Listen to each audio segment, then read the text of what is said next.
Hello बच्चों, कैसे हो आप सब? आई होप आप सब बहुत अच्छे होंगे। तो आपका स्वागत है मेरे चैनल लाइव स्टडी में। नेक्स्ट इससे पहले हम लोगों ने क्या किया था? फर्स्ट स्टैंडर्ड का ईवीएस का रिवीजन, राइट। तो अब मैं आपके लिए लाई हूँ थर्ड स्टैंडर्ड का ईवीएस का रिवीजन, जो कि फर्स्ट सेमेस्टर का है। फर्स्ट स्टैंडर्ड का ईवीएस का रिवीजन मैंने आपको बताया था, तो मैंने आप लोगों से कहा था कि मैंने आपको प्रॉपर पूरा पेपर पैटर्न दिखाया था, राइट, कुछ इस तरह से। तो मैंने आपसे कहा था कि अगर आपको क्वेश्चन आंसर्स चाहिए तो आप लोग प्लीज़ कमेंट करना, लेकिन मुझे लगता है बच्चे बहुत स्मार्ट हो गए, उन्हें क्वेश्चन आंसर्स की ज़रूरत नहीं थी, केवल पेपर पैटर्न की ज़रूरत थी, इसलिए किसी ने कमेंट किया ही नहीं, तो मैंने भी आंसर नहीं बता पाई। फिर भी अगर आपको फर्स्ट स्टैंडर्ड का आंसर चाहिए तो प्लीज़ मुझे बताना, ताकि मैं आपको बता सकूँ। तो आज बारी है हमारे थर्ड स्टैंडर्ड के ईवीएस रिवीजन की। यहाँ पर मैंने आप लोगों के लिए पेपर रेडी किया हुआ है। यहाँ पर हमारा पेपर पैटर्न कुछ इस तरह से होगा। क्वेश्चन आंसर ए, यानी first question answer filling the blanks. ये कुछ मैंने 6 फिलिंग द ब्लैंक्स निकाले हैं, जिसमें से आपको केवल 4 पूछे जाएंगे। जैसे फर्स्ट है वाटर कीप द ब्लड, ठीक है। सेकेंड है water has been a cold smell और टेस्ट, यानी क्या पानी का कोई स्मेल, टेस्ट या फिर कलर होता है। वाटर कैसा होता है? प्योर। ब्लड कैसा होता है? थिन। तो ये है 6 क्वेश्चन आंसर। मैं भी इसका भी आंसर मैं आप लोगों को नहीं बताऊंगी। अगर आप लोगों को आंसर चाहिए तो कमेंट करो, कमेंट करोगे तो आंसर मिलेगा, ठीक है। नेक्स्ट आएगा हमारा match the following. Match the following कुछ इस तरह से होगा। यहाँ पर फर्स्ट, यहाँ पर बी, यहाँ पर सी में आपको आपका आंसर लिखना होगा।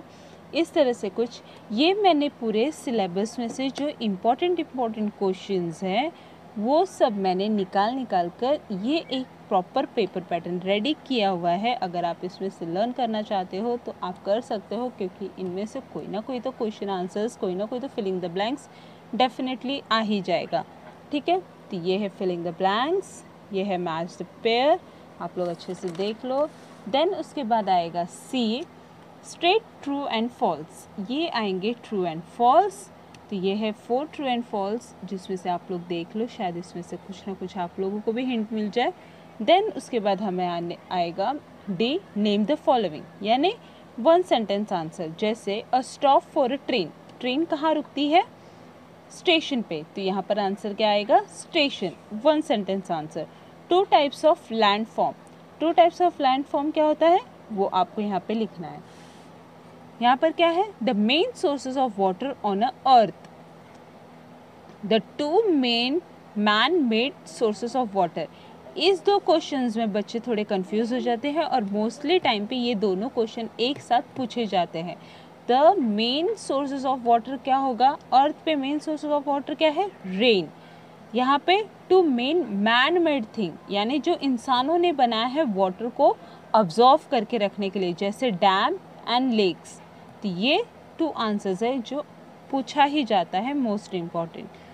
सेकेंड, क्वेश्चन नंबर सेकेंड आएगा underline the correct words from the following sentence, यानी आपको कुछ इस तरह से ऑप्शंस दिए जाएंगे, जिसमें आपको करेक्ट आंसर को अंडरलाइन करना है। जैसे मैं आपको पहले बता दे रही हूँ, digestion and transport of the food in the body और ड्यू टू द वाटर, यानी पानी पीने के बाद आपके खाने को डाइजेस्ट होता है या ट्रांसपोर्ट करता है? सो ऑब्वियस है डाइजेस्ट होगा, तो हमारा आंसर आएगा डाइजेस्ट। तो इस तरह से बाकी के तीनों क्वेश्चंस को जो आपको करेक्ट आंसर लगे उससे इस तरह से अंडरलाइन करना है, ठीक है।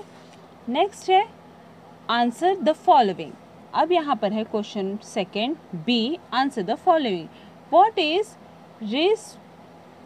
इज रिस्पेंस, यानी रिसाइकलिंग, पानी का रिसाइकलिंग कैसे होता है वो आपको बताना है। Second, which is state language of Maharashtra, state language of Maharashtra क्या है वो आपको यहाँ बताना है। व्हाट इज कम्युनिकेशन, तो व्हाट इज कम्युनिकेशन, कम्युनिकेशन कैसे होता है? Messages and sending, receiving end sending. तो ये आंसर होगा आपका यहाँ पर। What is a water weapon, water weapon क्या है वो आपको यहाँ लिखना है। बेसिकली ये है आपका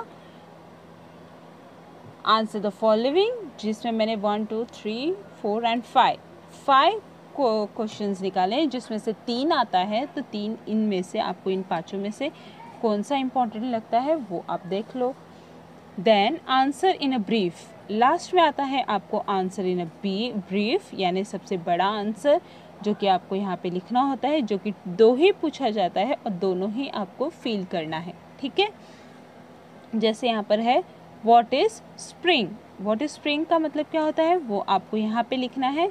देन यहाँ पर है अ फ्यू आइस क्यूब और plates in the glass, what will be happen in them for a will, यानी अगर आप एक प्लेट और ग्लास में आइस क्यूब लेते हो और वो जब पिघल जाएगा तो क्या होगा। इसका आंसर ऑब्वियस आपके टीचर ने आपको दिया होगा, तो आपको ये कंप्लीट करना है। और अगर आपको आंसर चाहिए तो प्लीज़ आप मुझे कमेंट कर दो ताकि मैं आपको आपका आंसर भी बता दूँ।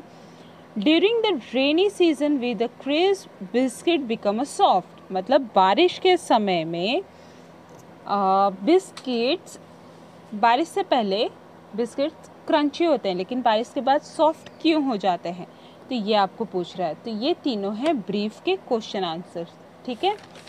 नेक्स्ट आते हैं हम इस तरफ। Question number 3, complete the chart giving B. ये आप कुछ इस तरह से 2 चार्ट्स दिए जाएंगे जो कि आपको कंप्लीट करना होगा, ठीक है। प्योर वाटर के कितने डेफिनेशंस है आपको यहाँ पे लिखना है, और ये है complete the chart, the 3 state of water, the 3 status of water, 3 status of water क्या है वो आपको यहाँ पे कंप्लीट करना है। सो ये है हमारा ईवीएस का फुल पेपर पैटर्न कि किस हिसाब से, किस स्टेप बाय स्टेप में आपको ये पेपर पैटर्न पूछा जाएगा। आप चाहिए तो इन क्वेश्चन आंसर्स को एक बार अच्छे से चेक कर लो। अगर आपको इसका आंसर चाहिए तो प्लीज़ बताओ, ऐसा नहीं है कि नहीं बताओगे तो मैं नहीं बताऊंगी, प्लीज़ बताओ, कमेंट करो ताकि मुझे भी थोड़ा अच्छा लगे, आप लोगों का सपोर्ट मिल सके, ताकि मुझे पता चले कि जितने लोगों ने, एटलीस्ट जो भी मेरे सब्सक्राइबर्स हैं वो मेरा वीडियोस देखते हैं, उन्हें मेरे वीडियोस अच्छे लगते हैं। आप कमेंट करोगे तो ही तो मुझे पता चलेगा कि आपको भी मुझसे आंसर्स की रिक्वायर्ड है। सो अगर आपको ये वीडियो अच्छा लगा हो तो वीडियो को लाइक, शेयर एंड सब्सक्राइब करो। बाय।